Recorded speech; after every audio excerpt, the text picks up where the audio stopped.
गुरु और शिष्य दोनों एक कच्चे सुनसान रास्ते से होकर जा रहे थे।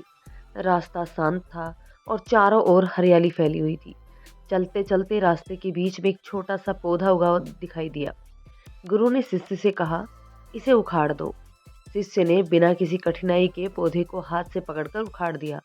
दोनों आगे बढ़ गए। थोड़ी दूर चलने के बाद रास्ते के बीच में एक और पौधा दिखाई दिया। यह पहले वाले पौधे से थोड़ा मजबूत था। गुरु ने फिर से उसे वही बात दोहराई कि इसे उखाड़ दो।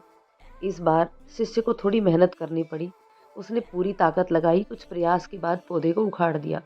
वह थोड़ा थक गया, लेकिन गुरु चुपचाप चलते रहे। कुछ दूरी बाद शिष्य को एक विशाल बरगद का पेड़ दिखाई दिया, जिसकी जड़ें जमीन में बहुत गहराई तक फैली हुई थी। गुरु रुक गए और बोले, अब इसे उखाड़ दो। यह सुनकर शिष्य चौंक गया। उसने बड़ी ही विनम्रता से कहा, गुरुदेव, आप कैसी बातें कर रहे हैं? ये तो बहुत बड़ा पेड़ है, इसकी जड़ें बहुत गहरी हैं। मैं इसे कैसे उखाड़ सकता हूँ? ये मेरे बस की बात नहीं है। गुरु मुस्कुराए और बोले, यही तो मैं तुम्हें समझाना चाहता था। उन्होंने आगे कहा, बुरी आदतें, गलत काम और गलत संगत भी इसी बरगद के पेड़ की तरह होती है। जब ये छोटी होती है तब इन्हें छोड़ना आसान होता है, लेकिन अगर समय रहते इन्हें नहीं छोड़ा गया तो इनकी जड़ें हमारे जीवन में बहुत गहरी हो जाती हैं।